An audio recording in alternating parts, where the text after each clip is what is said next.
Hello everyone, welcome to my class. इस class में हम पढ़ेंगे क्लास 10th बायोलॉजी का जो चैप्टर चल रहा था हमारा कंट्रोल एंड कोऑर्डिनेशन, उसका टॉपिक हार्मोन्स। तो आइए फटाफट से स्टार्ट करते हैं।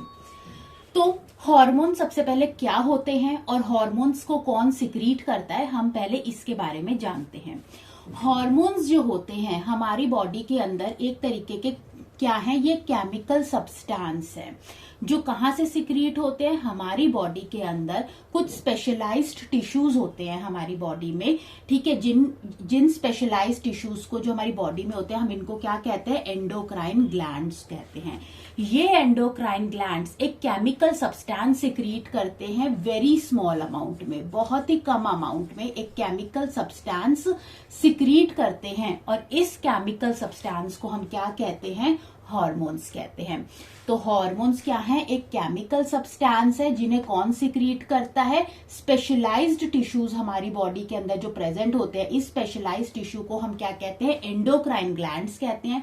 ये एंडोक्राइन ग्लैंड्स इन केमिकल सब्सटेंसेस को बहुत ही कम अमाउंट में सिक्रीट करता है। इन केमिकल सब्सटेंसेस को हम क्या कहते हैं, हार्मोन्स कहते हैं। ये जो हार्मोन्स होते हैं एक ऑर्गेनिज्म की ग्रोथ के लिए और उसकी कोऑर्डिनेशन के लिए बहुत ज्यादा इंपॉर्टेंट होते हैं। तो हार्मोन्स जो होते हैं ये केमिकल सब्सटेंस होते हैं जो बहुत ही कम अमाउंट में सिक्रीट होते हैं by specialized tissue in body, जो जिनको हम क्या कहते हैं, एंडोक्राइन ग्लैंड्स कहते हैं। और ये केमिकल सब्सटेंस एक ऑर्गेनिज्म की ग्रोथ और कोऑर्डिनेशन के लिए रिस्पॉन्सिबल होते हैं। तो ये थी हार्मोन्स की डेफिनेशन और हार्मोन्स कहाँ पर, किस तरीके से इनको कौन सिक्रीट करता है। अब हम देखते हैं हार्मोन्स की कैरेक्टरिस्टिक क्या होती है। तो अब हम देखते हैं कि हार्मोन्स की क्या क्या कैरेक्टरिस्टिक होती है। तो पहली कैरेक्टरिस्टिक्स जैसे कि हम जानते हैं कि हार्मोन्स हमारी बॉडी में कौन सिक्रीट करता है, स्पेशलाइज्ड टिश्यू जिसको हम क्या कहते हैं, एंडोक्राइन ग्लैंड्स कहते हैं। ये हार्मोन्स को, जो कि एक केमिकल सब्सटेंस है, उसको सिक्रीट करता है बहुत ही कम अमाउंट में, स्मॉल अमाउंट में। सेकेंड कैरेक्टरिस्टिक इसकी क्या है कि जो भी ये जो एंडोक्राइन ग्लैंड्स होते हैं ये डक्टलेस ग्लैंड्स होते हैं। एंडोक्राइन ग्लैंड्स के पास डक्ट्स नहीं होती, इसीलिए ये जो एंडोक्राइन ग्लैंड्स होते हैं जब ये केमिकल सब्सटेंस जिनको हम हार्मोन्स कहते हैं इनको सिक्रीट करते हैं, अब क्योंकि इनके पास डक्ट नहीं है इसीलिए ये हार्मोन्स डायरेक्टली कहाँ पर पोर हो जाते हैं, डायरेक्टली ये ब्लड में चले जाते हैं। और जो हमारा जो सर्कुलेटरी सिस्टम है ब्लड का वो, और जो हमारा सर्कुलेटरी सिस्टम है बॉडी का, वो इन हार्मोन्स को थ्रू आउट द बॉडी क्या करता है, सर्कुलेट करता है। सो एंडोक्राइन ग्लैंड्स क्या होते हैं, डक्टलेस ग्लैंड्स होते हैं। इसीलिए ये जो हार्मोन्स जो होते हैं ये डायरेक्टली ब्लड के अंदर पोर होते हैं और ह्यूमन बॉडी का जो भी सर्कुलेटरी सिस्टम होता है वो इन हार्मोन्स को through out the body circulate करता है। तीसरी कैरेक्टरिस्टिक ये होती है कि जिस साइट पर हार्मोन सिक्रीट हो रहे हैं इनका इफेक्ट जो बॉडी की डिफरेंट साइट्स है वहां पर देखने को मिलता है। चौथा पॉइंट ये होता है, तो इनका इफेक्ट हमें कहां पर दिखने को मिलता है, स्पेसिफिक टिश्यूज और ऑर्गन्स के लिए। डिफरेंट एंडोक्राइन ग्लैंड्स जो है हमारी बॉडी के में प्रेजेंट है जो अलग अलग तरीके के हार्मोन्स को सिक्रीट करते हैं और वो हार्मोन्स स्पेसिफिक टिश्यूज और ऑर्गन के लिए काम करते हैं। लास्ट इसका कैरेक्टरिस्टिक फीचर यही है कि जो हार्मोन्स होते हैं वो किसके लिए रिस्पॉन्सिबल होते हैं, लिविंग ऑर्गेनिज्म के कोऑर्डिनेशन में हेल्प करते हैं और लिविंग ऑर्गेनिज्म की ग्रोथ में हेल्प करते हैं। So these are the 5 important characteristics of hormones. Okay, next अब हम देखेंगे कि हमारी बॉडी के अंदर दो तरीके के ग्लैंड्स प्रेजेंट होते हैं। So what are the 2 types of glands जो कि हमारी बॉडी के अंदर होते हैं। तो पहला होता है, 2 टाइप ऑफ ग्लैंड में, पहले होते हैं एक्सोक्राइन ग्लैंड्स और सेकंड होते हैं एंडोक्राइन ग्लैंड। तो एक्सोक्राइन ग्लैंड और एंडोक्राइन ग्लैंड्स में क्या डिफरेंस होता है वो हम यहाँ पर देखते हैं। देखो, एक्सोक्राइन ग्लैंड्स वो ग्लैंड्स होते हैं जिनके पास डक्ट्स प्रेजेंट होती है, ठीक है। पहले मैं एक्सोक्राइन ग्लैंड के बारे में बताती हूँ। तो एक्सोक्राइन ग्लैंड्स के पास डक्ट प्रेजेंट होती है, तो जो भी एक्सोक्राइन ग्लैंड से जो भी इनका प्रोडक्ट सिक्रीट होता है वो डायरेक्टली कहाँ पर पोर होता है, डक्ट्स में चला जाता है। जैसे कि यहाँ पर एग्जाम्पल है salivary gland. Salivary gland exocrine gland का एग्जाम्पल है। अब सेलाइवरी ग्लैंड जो होता है इसका क्या प्रोडक्ट है, सलाइवा। सलाइवा क्या है, सलाइवरी ग्लैंड का प्रोडक्ट है। और सलाइवा सीधा जब सिक्रीट होता है तो कहाँ चला जाता है, सलाइवरी डक्ट में चला जाता है। तो एक्सोक्राइन ग्लैंड्स के पास डक्ट्स होते हैं। अब हम देखते हैं एंडोक्राइन ग्लैंड्स। एंडोक्राइन ग्लैंड्स जैसे कि मैंने आपको पहले भी बताया था, ये डक्टलेस ग्लैंड्स होते हैं, इनके पास डक्ट नहीं होती। इसीलिए एंडोक्राइन ग्लैंड्स जो होते हैं, जो केमिकल सब्सटेंस सिक्रीट करते हैं, इन केमिकल सब्सटेंस को जो एंडोक्राइन ग्लैंड सिक्रीट करते हैं, इनको हम क्या कहते हैं, हार्मोन्स कहते हैं। अब क्योंकि एंडोक्राइन ग्लैंड्स के पास डक्ट नहीं होती, इसीलिए ये जो हार्मोन्स होते हैं ये डायरेक्टली कहाँ पोर हो जाते हैं, ब्लड के अंदर पोर हो जाते हैं। अब यहाँ पर जैसे कुछ एग्जाम्पल्स हैं, जैसे कि पैनक्रियाज हो गया, टेस्टिस हो गई और ओवरीज हो गई। ये ऐसे ग्लैंड्स हैं जो कि एंडोक्राइन भी नेचर है इनका और एक्सोक्राइन भी इनका नेचर है। वो कैसे, जैसे कि ये हमारा पैनक्रियाज है। पैनक्रियाज एंडोक्राइन ग्लैंड की तरह एक्ट करता है। क्यों? क्योंकि ये क्या सिक्रीट करता है, हार्मोन, इंसुलिन हार्मोन सिक्रीट करता है। अब इंसुलिन जो होता है, क्योंकि एंडोक्राइन ग्लैंड डक्टलेस ग्लैंड होता है, इसलिए ये जो इंसुलिन हार्मोन इसने सिक्रीट किया, ये डायरेक्टली कहाँ चला जाता है, ब्लड में चला जाता है।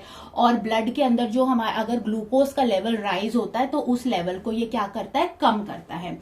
पेनक्रियाज एक एक्सोक्राइन ग्लैंड की तरह भी एक्ट करता है। क्यों? क्योंकि पेनक्रियाज जो होता है पेनक्रियाटिक जूस बनाता है। पेनक्रियाटिक जूस के अंदर डाइजेस्टिव एंजाइम्स होते हैं, जिसके अंदर डाइजेस्टिव एंजाइम्स होते हैं। और ये जो पेनक्रियाटिक जूस होता है ये कहाँ जाता है, पेनक्रियाटिक डक्ट में जाता है, जो आगे जाके एलिमेंट्री कैनाल से मिलता है। सिमिलरली टेस्टीज हो गई जो कि मेल में प्रेजेंट होती है, और ओवरीज हो गई जो फीमेल में प्रेजेंट होती है। ये दोनों भी एक्सोक्राइन और एंडोक्राइन की तरह काम करते हैं। कैसे? जो टेस्टीज होती है वो कौन सा हार्मोन सिक्रीट करता है, मेल के अंदर टेस्टोस्टेरोन, टेस्टोस्टेरोन हार्मोन वो सिक्रीट। तो जो टेस्टीज होती हैं वो क्या सिक्रीट करता है, मेल के अंदर वो क्या सिक्रीट करता है, टेस्टोस्टेरोन हार्मोन सिक्रीट करता है। और ये एंडोक्राइन, इसका एक्सोक्राइन भी होता है। ये जो टेस्टिस होती है एक्सोक्राइन ग्लैंड भी है। क्यों? क्योंकि जो टेस्टिस होती है ये स्पर्म्स भी प्रोड्यूस करती हैं, और वो स्पर्म्स जो होते हैं कहाँ जाते हैं, डक्ट्स के अंदर चले जाते हैं। सिमिलरली ओवरीज होती हैं। ओवरीज कौन सा हार्मोन प्रोड्यूस करती है, फीमेल के अंदर कौन सा हार्मोन प्रोड्यूस करती है, ओवरीज एस्ट्रोजन हो गया और प्रोजेस्ट्रॉन करती है। और ये डायरेक्टली कहाँ जाते हैं, ये हार्मोन्स ब्लड के पास जाते हैं। ओवरीज एक एक्सोक्राइन ग्लैंड की तरह भी काम करती है। क्यों? क्योंकि ये एग जिसे हम ओवा कहते हैं उसको भी रिलीज करती है, जो कि कहाँ जाता है, ओवी डक्ट में जाता है, डक्ट में जाता है। तो पैनक्रियाज हो गया, टेस्टिस हो गया और ओवरीज हो गया, ये किसके एग्जाम्पल है, ये एंडोक्राइन की तरह भी एक्ट करते हैं और एक्सोक्राइन की तरह भी एक्ट करते हैं। अब हम देखते हैं एंडोक्राइन सिस्टम। एंडोक्राइन सिस्टम को हम हार्मोनल सिस्टम भी कहते हैं। बहुत जो भी हमारी बॉडी के अंदर जो एंडोक्राइन ग्लैंड्स प्रेजेंट है, वो सारे एंडोक्राइन ग्लैंड्स आपस में मिलकर क्या बनाते हैं, एक एंडोक्राइन सिस्टम बनाते हैं, जिसको हम हार्मोनल सिस्टम भी कहते हैं। अब जो डिफरेंट एंडोक्राइन ग्लैंड्स है हमारी बॉडी के, वो हमारी बॉडी में डिफरेंट डिफरेंट पार्ट्स पर क्या है, लोकेटेड है। एक ह्यूमन बॉडी का जो कंप्लीट कोऑर्डिनेशन होता है वो एंडोक्राइन ग्लैंड्स के साथ साथ नर्वस सिस्टम पर डिपेंड करता है। नर्वस सिस्टम हम इस चैप्टर में पहले पढ़ चुके हैं। तो ह्यूमन बॉडी का जो कोऑर्डिनेशन होता है वो दो चीजों के ऊपर बेस्ड होता है, दो चीजों से अचीव होता है। वो होता है नर्वस सिस्टम और एंडोक्राइन सिस्टम। हमारा जो नर्वस सिस्टम होता है वो जो एंडोक्राइन ग्लैंड्स होता है ये उनको स्टिमुलेट करता है। नर्वस सिस्टम क्या करता है, एंडोक्राइन ग्लैंड को स्टिमुलेट करता है, ताकि एंडोक्राइन ग्लैंड्स क्या कर सके, हार्मोन्स को सिक्रीट कर सके। और ये हार्मोन्स कहाँ जाते हैं, ब्लड में जाते हैं, सर्कुलेट करते हैं और स्पेसिफिक ऑर्गन पे, जो टारगेटेड ऑर्गन है वहां पर क्या करते हैं, एक्ट करते हैं। तो हार्मोन्स जो हो गए, जो ये जो केमिकल सब्सटेंस है, ये एक तरीके का मैसेंजर है, एक केमिकल मैसेंजर है, एक केमिकल मैसेंजर की तरह एक्ट करता है नर्वस सिस्टम और ऑर्गन्स के बीच में।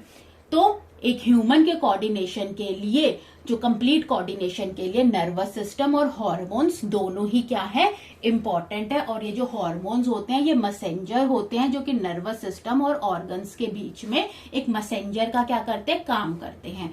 अब इन एंडोक्राइन इन कोऑर्डिनेशन के अंदर जो हम कंट्रोल कोऑर्डिनेशन पढ़ रहे हैं, यहाँ पर हमें दो इंपॉर्टेंट सेंटर्स के बारे में बात करनी है, और वो हम बात करेंगे हाइपोथैलेमस के बारे में और पिट्यूटरी ग्लैंड के बारे में। पहले हम बात करेंगे हाइपोथैलेमस के बारे में।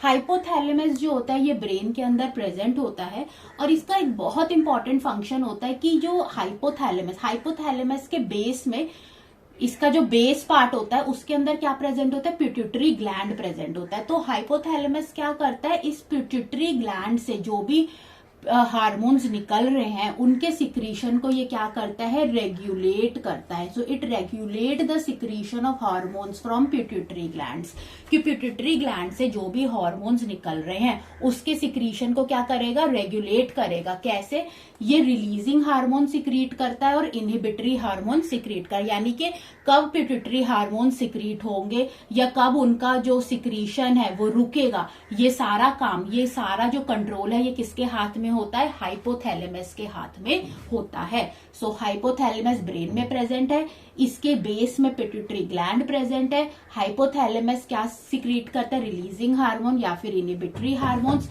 और ये हार्मोन्स क्या करते हैं, ये रेगुलेट करते हैं पिट्यूटरी ग्लैंड्स को, रेगुलेट करते हैं कि जो पिट्यूटरी ग्लैंड में से जो हार्मोन निकल रहा है कब वो निकलेगा और कब वो निकलना स्टॉप होगा। ये सारा जो कंट्रोल है ये किसके हाथ में होता है, हाइपोथैलेमस के हाथ में होता है। और अब हम नेक्स्ट देखते हैं पिट्यूटरी ग्लैंड। तो हमारा जो सेकंड हमने जो ग्लैंड पढ़ना है एंडोक्राइन ग्लैंड में, वो सबसे इंपॉर्टेंट है मास्टर ग्लैंड, जिसको हम क्या कहते हैं, पिट्यूटरी ग्लैंड कहते हैं। पिट्यूटरी ग्लैंड हमें पता है ब्रेन में प्रेजेंट होता है, हाइपोथैलेमस के बेस के अंदर प्रेजेंट होता है। अब पिट्यूटरी ग्लैंड से बहुत सारे हार्मोन सिक्रीट होते हैं, लेकिन जो हमें इंपॉर्टेंट हार्मोन क्लास 10th में पढ़ना है वो हमें पढ़ना है growth hormone, human growth hormone. तो ह्यूमन ग्रोथ हार्मोन कौन सिक्रीट करता है, पिट्यूटरी ग्लैंड सिक्रीट करता है। अब ये जो ह्यूमन ग्रोथ हार्मोन होता है ये इसका क्या फंक्शन होता है, ये ह्यूमन बॉडी की ग्रोथ के लिए रिस्पॉन्सिबल है, बोन और मसल की डेवलपमेंट के लिए रिस्पॉन्सिबल है। और अगर इस हार्मोन की, ग्रोथ हार्मोन की डेफिशिएंसी हो जाए चाइल्डहुड में, बचपन में अगर इसकी डेफिशिएंसी हो जाए तो बच्चा कैसा हो जाएगा, डॉर्फ हो जाएगा, यानी उसकी ग्रोथ क्या हो जाएगी, रुक जाएगी। तो ऐसी इस डिसीज को हम क्या कहते हैं, डॉर्फिज्म कहते हैं। और अगर इस हार्मोन की, ग्रोथ हार्मोन, ये एक्सेस में रिलीज हो जाए तो कौन सा, तो क्या डिसऑर्डर होता है, तो इसको हम बोलते हैं गिगैंटिज्म कहते हैं। यानी एक पर्सन क्या हो जाता है, जायंट हो जाता है, बहुत एबनॉर्मल ग्रोथ हो जाती है उसकी, ठीक है। तो आपको ये जो हम ग्लैंड्स पढ़ रहे हैं, बेसिकली आपको इन ग्लैंड्स के नाम याद करने हैं, ये सिचुएटेड कहाँ पर है ये याद करना है, कौन सा हार्मोन ये रिलीज करते हैं, उन हार्मोन्स का क्या फंक्शन है और उनकी डेफिशिएंसी या उनका एक्सेस जो होता है वो क्या कॉज करता है। नेक्स्ट ग्लैंड अब हम देखेंगे थायराइड ग्लैंड। नेक्स्ट ग्लैंड जो हमने देखना है वो हम देखेंगे थायराइड ग्लैंड। थायराइड ग्लैंड जो होता है, जो हमारी बॉडी में जो विंड पाइप होती है ये उसके साथ अटैच होता है। थायराइड ग्लैंड से कौन सा हार्मोन रिलीज होता है, थायरॉक्सिन हार्मोन रिलीज होता है। और थायरॉक्सिन हार्मोन के अंदर क्या होता है, आयोडीन होता है। थायरॉक्सिन हार्मोन का क्या फंक्शन होता है कि हमारी बॉडी में जो मेटाबॉलिज्म होता है, metabolism of carbohydrate, fat and protein, इनके मेटाबॉलिज्म को क्या करता है, थायरॉक्सिन हार्मोन कंट्रोल करता है। तो अगर हमारी डाइट में आयोडीन की डेफिशिएंसी हो जाती है, अगर आयोडीन कम होगा तो ये जो थायराइड ग्लैंड है ये जो हार्मोन रिलीज करेगा थायरॉक्सिन, ये लेस अमाउंट में रिलीज करेगा। और अगर थायरॉक्सिन लेस अमाउंट में सिक्रीट होगा तो क्या होगा, थायराइड ग्लैंड क्या हो जाएगा, एनलार्ज हो जाएगा, वो सूज जाएगा, उसमें स्वेलिंग आ जाएगी। तो स्वोलन एनलार्ज थायराइड ग्लैंड हो जाएगा, इस डिसीज को हम क्या कहते हैं, गोइटर कहते हैं, ठीक है। तो इसीलिए कहते हैं कि हमारी डाइट में प्रॉपर अमाउंट ऑफ आयोडीन होना जरूरी होता है, क्योंकि अगर इसकी डेफिशिएंसी हो जाएगी तो थायरॉक्सिन हार्मोन लेस हो जाएगा, जिसकी वजह से थायराइड ग्लैंड एनलार्ज हो जाएगा, स्वोलन हो जाएगा, और इस डिसीज को हम क्या कहते हैं, गोइटर कहते हैं। नेक्स्ट ग्लैंड जो हमने पढ़ना है वो हम पढ़ेंगे पैराथायराइड ग्लैंड। फोर्थ ग्लैंड आता है, वो आता है पैराथायराइड ग्लैंड। पैराथायराइड ग्लैंड्स जो होते हैं ये 4 बटन शेप ग्लैंड्स होते हैं, जो कि थायराइड ग्लैंड के ऊपर, जो कि एक बटरफ्लाई शेप ग्लैंड है, उसके ऊपर क्या होता है, इम्बेडेड होते हैं। अब पैराथायराइड ग्लैंड से कौन सा हार्मोन सिक्रीट होता है? पैराथॉर्मोन सिक्रीट होता है। पैराथॉर्मोन का जो फंक्शन होता है कि ये हमारी बॉडी के अंदर जो ब्लड है उसमें कैल्शियम और फॉस्फेट का लेवल को क्या करता है? रेगुलेट करता है। तो जो पैराथायराइड ग्लैंड्स होते हैं पैराथॉर्मोन सिक्रीट करते हैं और ये क्या रेगुलेट करते हैं? Calcium phosphate level in blood. तो पैराथायराइड जो ग्लैंड्स होते हैं ये बटन शेप ग्लैंड्स होते हैं। 4 बटन शेप ग्लैंड्स होते हैं जो कि थायराइड ग्लैंड के ऊपर क्या होते हैं? इम्पेंडेड होते हैं। 5th ग्लैंड आ जाता है, that is the thymus gland. Thymus gland जो होता है, जो हमारी नेक का जो लोअर पार्ट है और हमारी चेस्ट का जो जस्ट अपर पार्ट है, ये वहां पर सिचुएटेड होता है। थाइमस ग्लैंड से थाइमस हार्मोन सिक्रीट होता है और ये हमारी बॉडी में जो इम्यून सिस्टम होता है उसकी डेवलपमेंट में क्या करता है? हेल्प करता है, उसके लिए रिस्पॉन्सिबल होता है। ओके, जो नेक्स्ट ग्लैंड आता है वो आता है पेनक्रियास। पेनक्रियास जो होता है, जो स्टमक होती है उसके जस्ट बिलो सिचुएटेड होता है। पेनक्रियास जो होता है, अब ये कौन सा हार्मोन सिक्रीट करता है? इंसुलिन हार्मोन को ये क्या करता है? सिक्रीट करता है। अब जैसे कि हमें पता है पेनक्रियास होता है ये एक एंडोक्राइन ग्लैंड है और एक्सोक्राइन ग्लैंड भी है। एंडोक्राइन ग्लैंड इसीलिए है क्योंकि ये इंसुलिन हार्मोन को सिक्रीट कर रहा है और इंसुलिन हार्मोन जैसे ही सिक्रीट होता है ये डायरेक्टली ब्लड के अंदर क्या होता है? पोर आउट हो जाता है। ये एक एक्सोक्राइन ग्लैंड इसीलिए, जैसे कि हमने पहले बात करी थी कि जो पेनक्रियास होता है ये पेनक्रियाटिक जूस भी बनाता है। पेनक्रियाटिक जूस में डाइजेस्टिव एंजाइम्स होते हैं और ये पेनक्रियाटिक जूस कहाँ जाता है? पेनक्रियाटिक डक्ट में जाता है। अब इंसुलिन का क्या काम होता है कि हमारे बॉडी के अंदर जो शुगर होती है ये उसके मेटाबॉलिज्म को कंट्रोल करता है। यानी कि जैसे ही ब्लड में शुगर का लेवल ज्यादा हो जाता है तो पेनक्रियास क्या करेगा? इंसुलिन हार्मोन सिक्रीट करेगा ताकि उसका लेवल को ये क्या कर सके? बैलेंस कर सके। और जैसे ही उसका लेवल, शुगर का लेवल कम हो जाएगा वैसे ही पेनक्रियास इंसुलिन का प्रोडक्शन क्या कर देगा? बंद कर देगा, कम कर देगा। अगर इसकी डेफिशिएंसी हो जाए, इस हार्मोन की डेफिशिएंसी हो जाए तो ब्लड में शुगर का लेवल क्या हो जाएगा? राइज हो जाएगा, बढ़ जाएगा और ऐसे केस में कौन सी डिसीज होती है? डायबिटीज हो जाती है। तो डायबिटीज यानी कि क्या होता है? ब्लड में शुगर लेवल बढ़ जाना, इवन यूरिन में भी शुगर लेवल आ जाना। तो इस डिसीज को हम क्या कहते हैं? डायबिटीज कहते हैं। और ये किसकी वजह से होती है? इंसुलिन की डेफिशिएंसी की वजह से होती है, क्योंकि इंसुलिन क्या करता है? किसके लिए रिस्पॉन्सिबल होता है? ब्लड के अंदर शुगर लेवल को कम करने में ये हेल्प करता है। तो जिनके ज्यादा एक्सट्रीम केस हो जाते हैं तो उनको इंसुलिन के शॉट्स भी दिए जाते हैं। 7 नेक्स्ट जो बहुत इंपॉर्टेंट ग्लैंड है वो है एडर्लिन ग्लैंड। एडर्लिन ग्लैंड जो होता है, 2 एडर्लिन ग्लैंड्स होते हैं जो दोनों ही किडनी के टॉप पर सिचुएटेड होते हैं। एडर्लिन ग्लैंड से कौन सा हार्मोन सिक्रीट होता है? एडर्लिन हार्मोन सिक्रीट होता है। एडर्लिन हार्मोन जो होता है वैसे कॉन्स्टेंटली स्मॉल अमाउंट में ऑल द टाइम हमारी बॉडी में स्मॉल अमाउंट में सिक्रीट होता रहता है, ठीक है। और इसका फंक्शन क्या होता है इस एडर्लिन हार्मोन का? कि ये रेगुलेट करता है हार्ट रेट को, ब्लड प्रेशर को, ब्रीदिंग रेट को क्या करता है? रेगुलेट करता रहता है। तो स्मॉल अमाउंट में ये ऑल द टाइम सिक्रीट होता रहता है। लेकिन इस हार्मोन को हम इस ग्लैंड को, एडर्लिन ग्लैंड को हम ग्लैंड ऑफ इमरजेंसी भी कहते हैं। ग्लैंड ऑफ इमरजेंसी का मतलब ये है कि जब पर्सन बहुत ज्यादा एक्साइटेड होता है या बहुत ज्यादा डरा हुआ होता है, फ्राइटेंड होता है, तो इस कंडीशन में, ये एक इमरजेंसी कंडीशन है, तो ये इस कंडीशन में ये जो एडर्लिन हार्मोन होता है ये बॉडी को प्रिपेयर करता है फाइट या फ्लाइट के लिए, यानी या तो एक्शन लेने के लिए या वहां से फ्लाइट चले जाने के लिए। उसके लिए क्या करता है? ये हार्मोन बॉडी को प्रिपेयर करता है। तो उस टाइम पे ये क्या करता है कि जो हमारी बॉडी को ज्यादा ग्लूकोज की जरूरत होती है, ज्यादा कार्बोहाइड्रेट्स की जरूरत होती है, तो हमारी बॉडी जो क्योंकि हमें ज्यादा एनर्जी चाहिए तो ब्लड में कार्बोहाइड्रेट्स जो होते हैं ये ज्यादा क्या करता है? उसको सिक्रीट करता है कि हमें क्विकली क्या मिल सके? एनर्जी मिल सके। तो ऐसे में क्या होता है कि जब ये लार्ज अमाउंट में प्रोड्यूस होता है तो जब ये लार्ज अमाउंट में प्रोड्यूस होता है तो पर्सन जब डरा हुआ होता है या जब हम बहुत ज्यादा एक्साइटेड होते हैं तो हमारी ब्रीदिंग रेट बढ़ जाता है, हमारा हार्ट रेट बढ़ जाता है, हमारा बीपी भी शूट अप हो जाता है। तो इसको हम इमरजेंसी हार्मोन भी कहते हैं या ग्लैंड ऑफ इमरजेंसी कहते हैं, या इसे फ्लाइट या फाइट हार्मोन भी कहते हैं, क्योंकि ये वाला रिस्पॉन्स भी देता है, फ्लाइट या फ्लाइट, ठीक है। तो adrenaline hormone all the time secrete होता रहता है स्मॉल अमाउंट में, ताकि वो blood pressure, heart rate, breathing rate को कंट्रोल कर सके। लेकिन लार्ज अमाउंट में जब इमरजेंसी कंडीशन है, ठीक है, तो ये बॉडी को क्या करता है, प्रिपेयर करता है ताकि क्विक एनर्जी मिल सके। कार्बोहाइड्रेट्स का जो प्रोडक्शन होता है ब्लड में वो बढ़ जाता है ताकि हमें क्विक एनर्जी मिल सके, और ये हमें प्रिपेयर करता है फाइट के लिए या फिर फ्लाइट के लिए। तो इस कंडीशन में हार्ट रेट, बीपी या ब्रीदिंग रेट भी क्या हो जाता है, इंक्रीज हो जाता है। नेक्स्ट हम हार्मोन देखेंगे, नेक्स्ट हम जो ग्लैंड देखेंगे वो हम देखेंगे टेस्टिस, और फिर हम देखेंगे ओवरी। जो नेक्स्ट ग्लैंड हम देखेंगे वो हम देखेंगे टेस्टिस। टेस्टिस जैसे कि हमने पहले भी पढ़ा था, ये एक एग्जाम्पल है एक्सोक्राइन ग्लैंड का भी और एंडोक्राइन ग्लैंड का भी। तो ये जो टेस्टिस ग्लैंड्स होते हैं ये कहाँ पर प्रेजेंट होते हैं, खाली मेल्स में प्रेजेंट होते हैं, फीमेल के अंदर टेस्टिस प्रेजेंट नहीं होते। टेस्टिस जो होते हैं ये एक एंडोक्राइन ग्लैंड है, क्योंकि उसकी तरह एक्ट करता है, और कौन सा हार्मोन सिक्रीट करता है, टेस्टोस्टेरोन हार्मोन सिक्रीट करता है।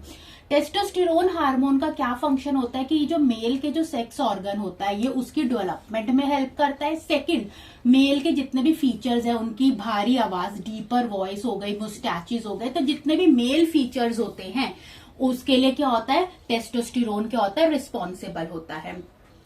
अब जो टेस्टिस होता है ये एक एक्सोक्राइन ग्लैंड भी है।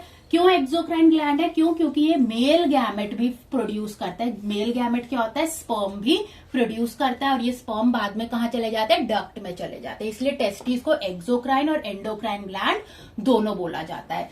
अब जो लास्ट ग्लैंड आपको पढ़ना है वो हमें पढ़ना है ओवरीज। ठीक है, तो अब हम लास्ट ग्लैंड के बारे में जो हमें स्टडी करना है वो हम स्टडी करेंगे ओवरीज। ओवरीज जो होती है सिर्फ और सिर्फ फीमेल के अंदर प्रेजेंट होती है, और ओवरीज जो होती हैं ये एक ऐसा ग्लैंड है जो एंडोक्राइन भी है नेचर में और एक्सोक्राइन भी है नेचर में। एंडोक्राइन इसलिए है ये नेचर में क्योंकि ये दो इंपॉर्टेंट हार्मोन सिक्रीट करता है जो सीधा ब्लड में जाते हैं। क्यों, क्योंकि एंडोक्राइन ग्लैंड है, इनके पास डक्ट नहीं होती, तो ये दो हार्मोन जो सिक्रीट करते हैं वो होते हैं प्रोजेस्ट्रॉन और एस्ट्रोजन। प्रोजेस्ट्रॉन जो होता है ये हार्मोन जो होता है जब मेंस्ट्रुएशन होती है, जब ठीक है जब मेंस्ट्रुएशन होती है उस वक्त जो यूट्रस के अंदर चेंजेस होते हैं ये उसको कंट्रोल करता है, प्लस प्रेगनेंसी को भी मेंटेन करने में ये रिस्पॉन्सिबल होता है। तो इन दोनों हार्मोन्स का हमारी बॉडी में क्या फंक्शन होता है, सबसे पहले जो फीमेल सेक्स ऑर्गन होता है ये उसकी डेवलपमेंट में हेल्प करता है। सेकेंड चीज, जितने भी फेमिनिन फीचर है, फेमिनिन फीचर यानी कि जैसे जो एक लड़की होती है उनकी सॉफ्ट स्किन होती है, उनके जो मेमोरी ग्लैंड्स होते हैं, फेमिनिन वॉइस होती है, या उनकी बॉडी के जो हेयर होते हैं एज कंपेयर टू मेल कम होते हैं, तो ये सारे फेमिनिन फीचर है, इनको मेंटेन करने में ये दोनों हार्मोन्स क्या होते हैं, रिस्पॉन्सिबल होते हैं। अब ओवरीज एक एक्सोक्राइन ग्लैंड इसीलिए है क्यों, क्योंकि ये फीमेल गैमेट भी प्रोड्यूस करता है, जो कि फीमेल गैमेट यानी एग जिसको हम ओवा कहते हैं, जो कि उसके बाद ये जो एग होता है कहाँ चला जाता है, डक्ट में चला जाता है। तो ये हमारे 9 ग्लैंड्स थे जो आपको। इसके बाद एक छोटा सा टॉपिक रह जाता है वो होता है फीडबैक मैकेनिज्म। हमें सिर्फ हमें ये स्टडी करना है, हमें ये पता होना चाहिए कि जो भी हार्मोन्स होते हैं उनका एक बैलेंस अमाउंट होना हमारी बॉडी में क्या होता है, जरूरी होता है। यानी अगर वो हार्मोन्स एक्सेस में रिलीज हो जाएंगे तो भी वो हमारी बॉडी के लिए हार्मफुल है, उससे बहुत सारी बीमारी हो सकती है, या अगर उनका अमाउंट कम हो जाए, अगर उन हार्मोन्स की डेफिशिएंसी हो जाए तो भी वो हमारे लिए हार्मफुल है। क्यों, क्योंकि तब भी वो क्या करेंगे, डिसीज कॉज करेंगे। तो ये जो ग्लैंड्स होते हैं, ये जो हार्मोन सिक्रीट करते हैं, इनकी प्रॉपर टाइमिंग और इनका प्रॉपर अमाउंट अच्छे से सिक्रीट होना, एग्जैक्टली सिक्रीट होना बहुत ज्यादा जरूरी होता है। जैसे कि यहाँ पर हमने एग्जाम्पल दिया था, इंसुलिन का ही हमने स्टडी किया था फीडबैक मैकेनिज्म में। जैसे कि पैनक्रियाज है, इंसुलिन हार्मोन सिक्रीट करता है। अब जैसे ही ब्लड में शुगर का लेवल बढ़ता है तो पैनक्रियाज इंसुलिन को सिक्रीट करता है ताकि ब्लड में ग्लूकोज का लेवल, शुगर का लेवल क्या हो सके, कम हो सके। तो एग्जैक्ट टाइम में उसने इंसुलिन को सिक्रीट किया। अब जैसे ही लेवल कम हो गया, इंसुलिन का सिक्रीशन क्या हो गया, इनहिबिट हो गया, बंद हो गया, स्टॉप हो गया। ठीक है, तो इन हार्मोन्स की डेफिशिएंसी होना या इन हार्मोन्स का एक्सेस में होना भी हमारी बॉडी के लिए हार्मफुल है। प्लस ये जो हार्मोन्स जो होते हैं इनका प्रॉपर अमाउंट और एग्जैक्ट टाइमिंग्स सही होना बिल्कुल सही होने चाहिए। ठीक है, तो बस यही था इस फीडबैक मैकेनिज्म में। तो यहाँ पर ये हॉर्मोन्स जो टॉपिक है यहाँ पर ये कंप्लीट होता है। मैंने इसमें सारे टॉपिक्स कवर कर लिए। नेक्स्ट क्लास में हमारा जो ब्रेन हम पढ़ रहे थे उसका मिड ब्रेन और हाइंड ब्रेन के बारे में हमें थोड़ा सा स्टडी करना है, उसके बाद ये चैप्टर ओवर हो जाएगा। तो अगर आपको अच्छा लगे ये वीडियो तो आप इसे लाइक करें, चैनल को सब्सक्राइब करें। Thanks for watching.